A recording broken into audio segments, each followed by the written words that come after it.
నమస్తే మేడం. పత్రి సార్కి, తడపతి వీర్రాఘవరావు సార్కి, రాజలక్ష్మి అమ్మకి, జూమ్ లో ఉన్న మాస్టర్స్ అందరికి కూడా వందనాలమ్మ.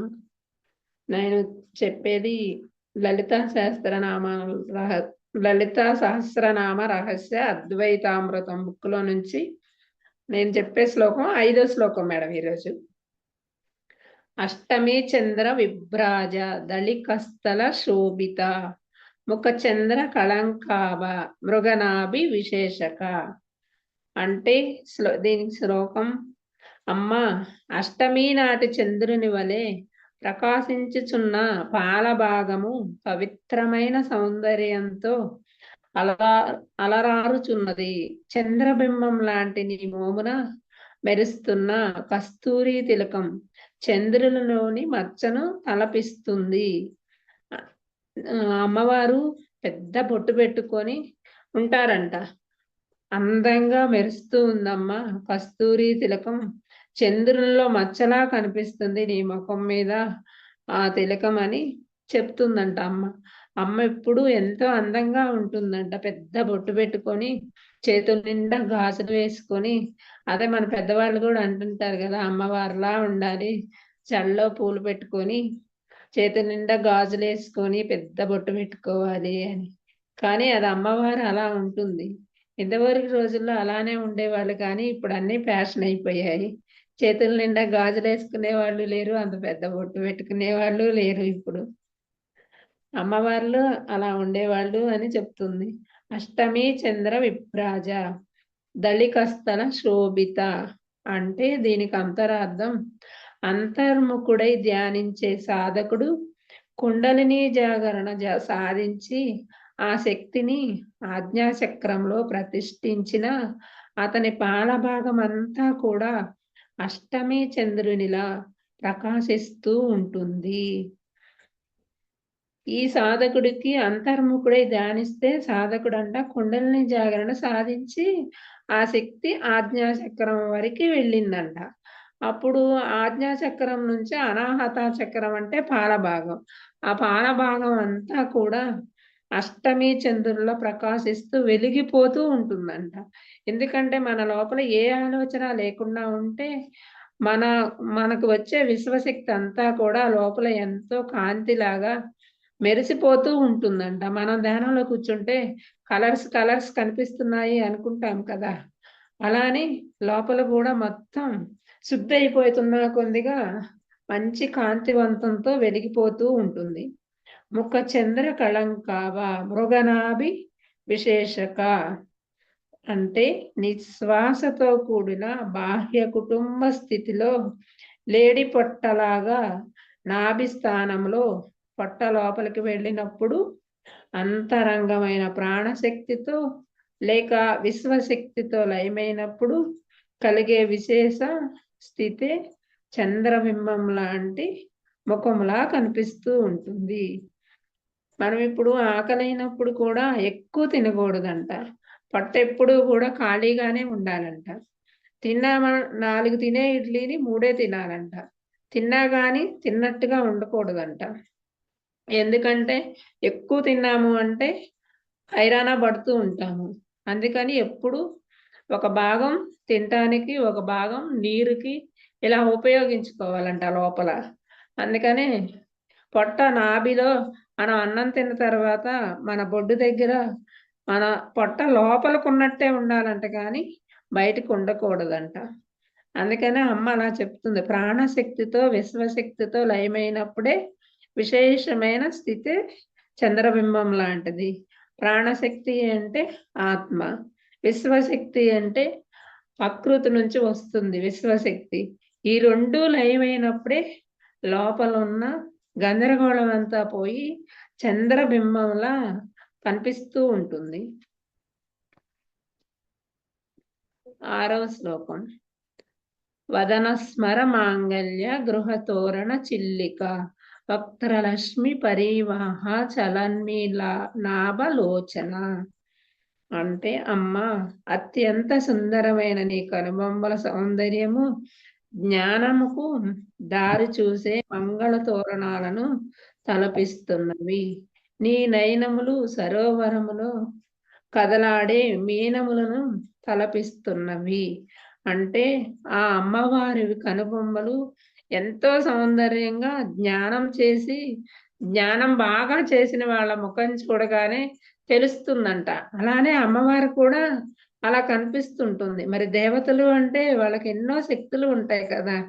అంత ధ్యాన శక్తి ఉంటది కాబట్టి మనం కూడా ఆ దేవతల్లాగా ధ్యానం చేస్తే మన ముఖం కూడా సౌందర్యవంతంతో జ్ఞానవంతంగా బాగా మంగళ తోరణాల్లాగా తలపిస్తూ ఉంటుందంట. మనం చేసే ఈ కాస్త ధ్యానానికి మనకంత శక్తి రాదు. అందుకనే బాగా గంటలు గంటలు సాధన చేస్తే అమ్మవారిలా మనం కూడా ఎప్పుడు అలా వెలిగిపోతూ ఉంటుందంట.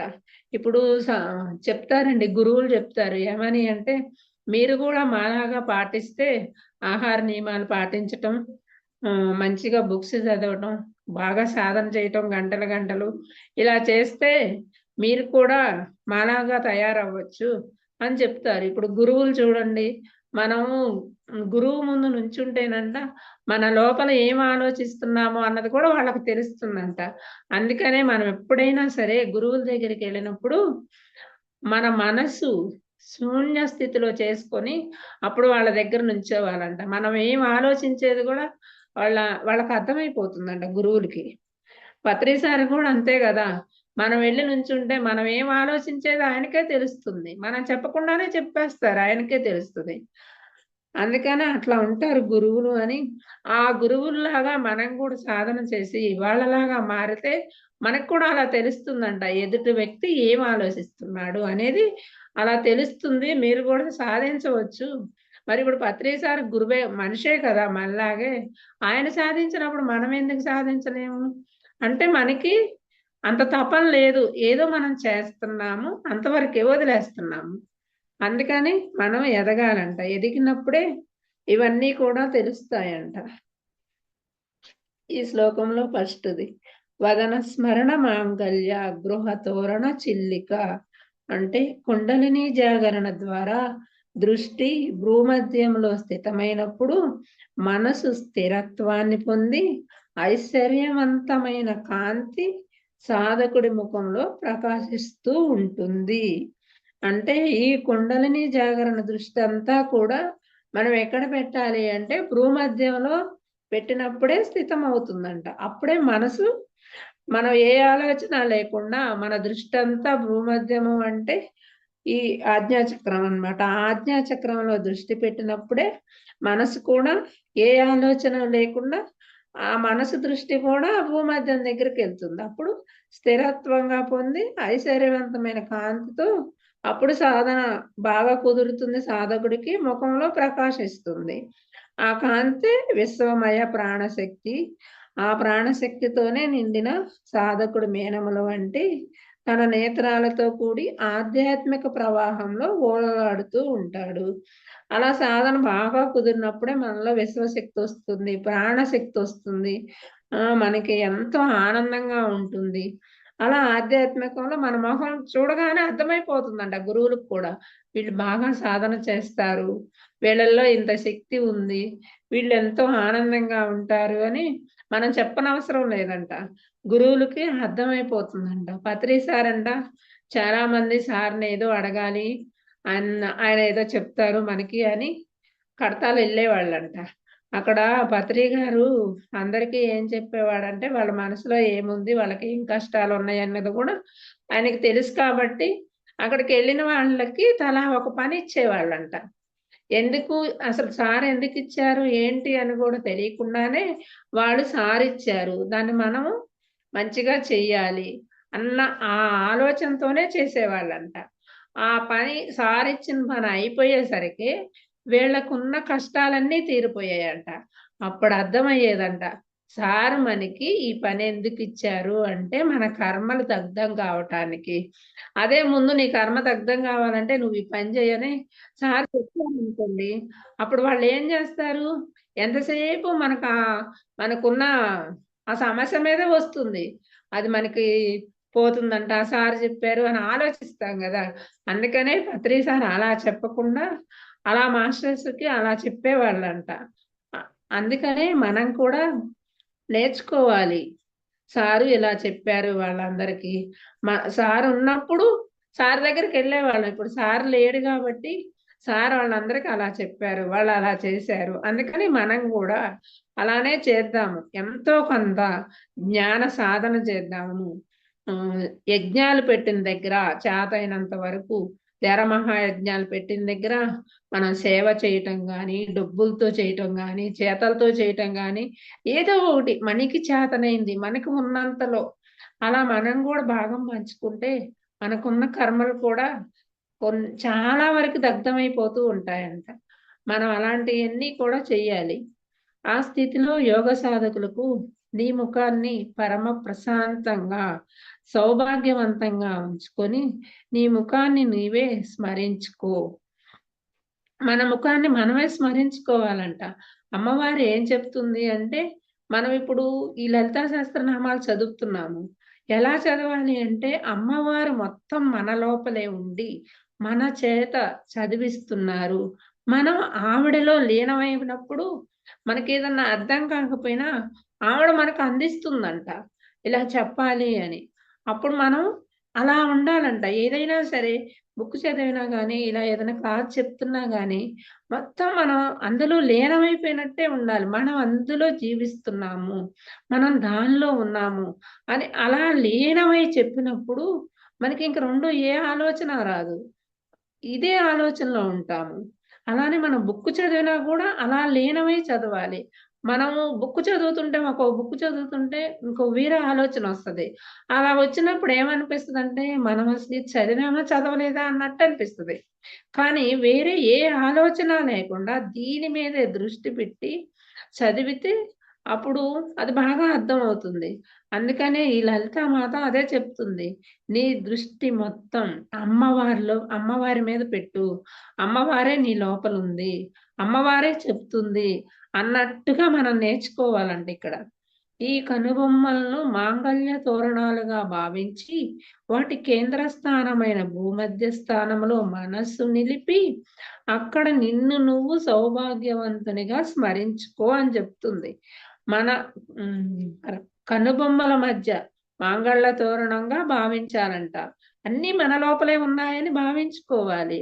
ఆ మాంగళ్య తోరణంగా ఉంది నా మనసు భూమధ్యం మధ్యలో మనసు నిలిపి నిన్ను నువ్వు సౌభాగ్యవంతునిగా స్మరించుకో.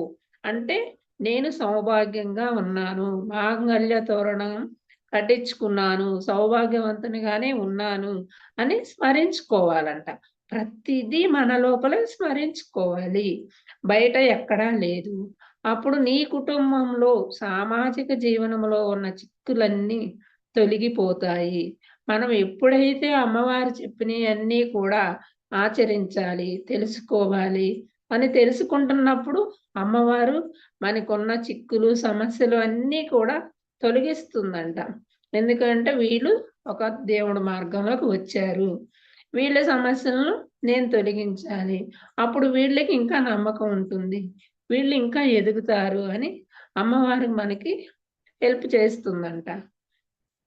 నువ్వు చెక్కు చెదరని చిరునవ్వుతో కూడిన మాంగళ్యప్రదమైన ముఖంతో ఉండేందుకు ప్రయత్నించాలి అని చెప్పబడుతుంది.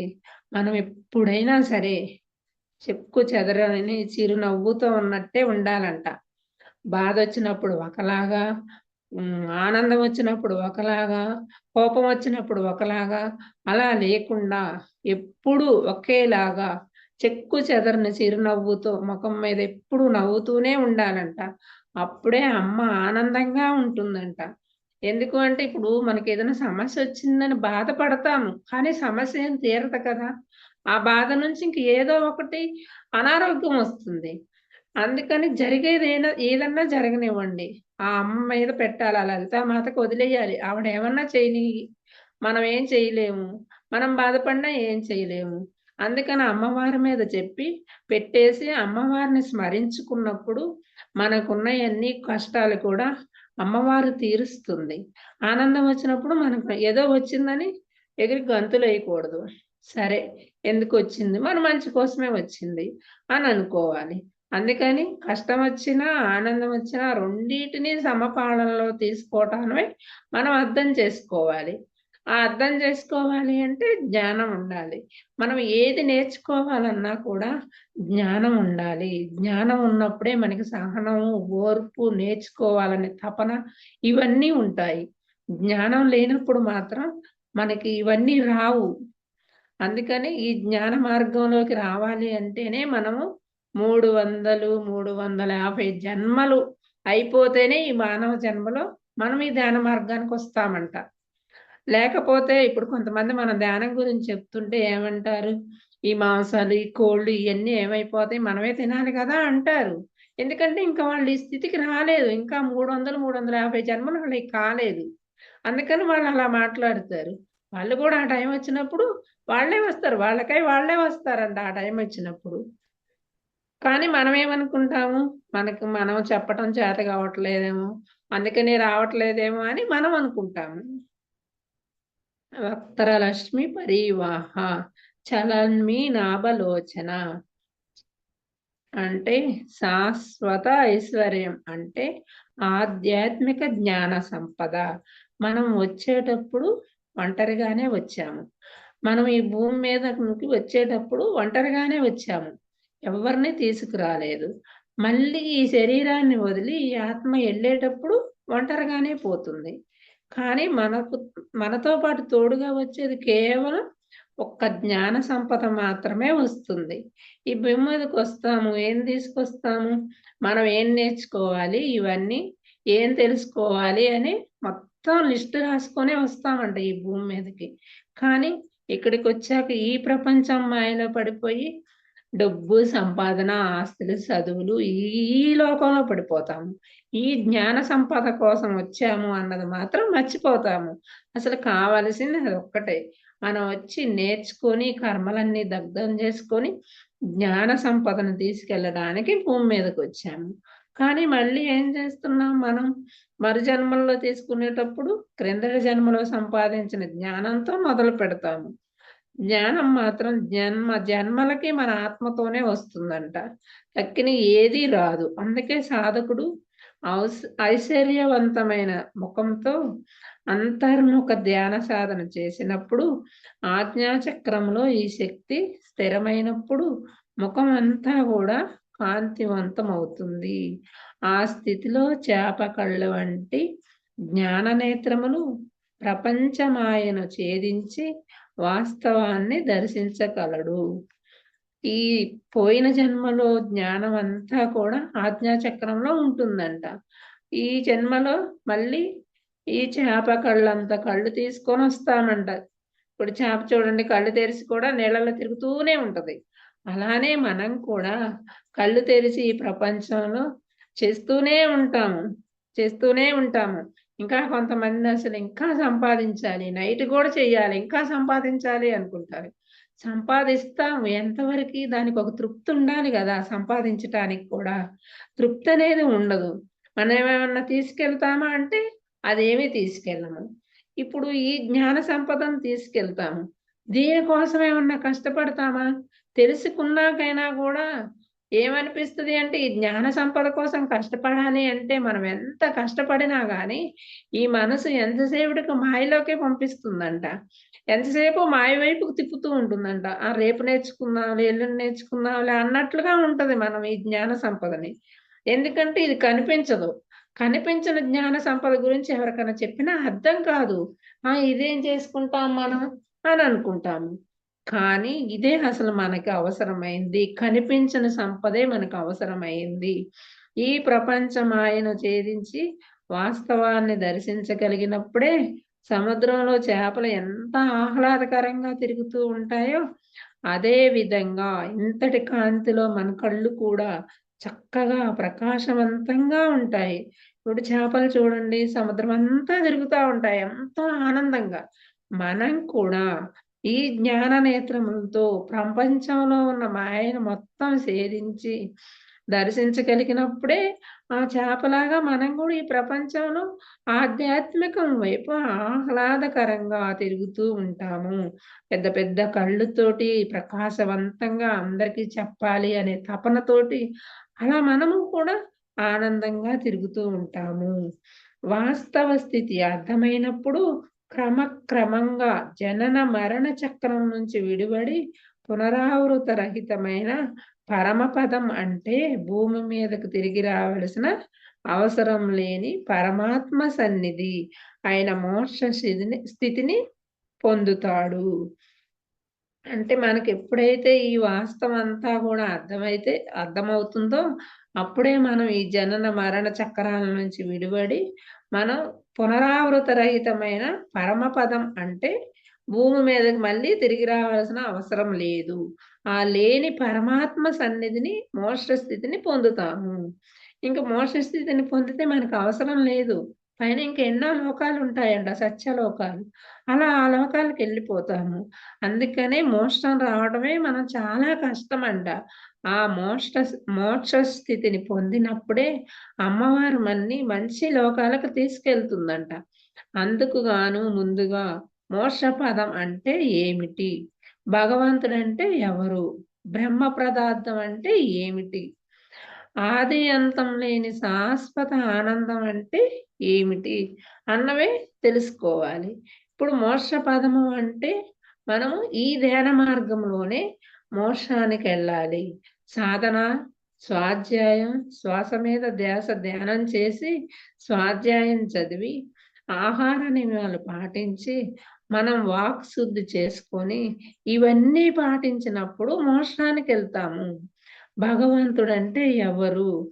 మనం ఏమనుకుంటున్నాము, మన చిన్నప్పటి నుంచి కూడా మనం పుట్టిన దగ్గర నుంచి మన తల్లిదండ్రులు భగవంతుడంటే గుళ్ళో ఉన్నాడు, దేవుడు మందిరంలో ఉన్నాడు అనే నేర్పారు మనకి.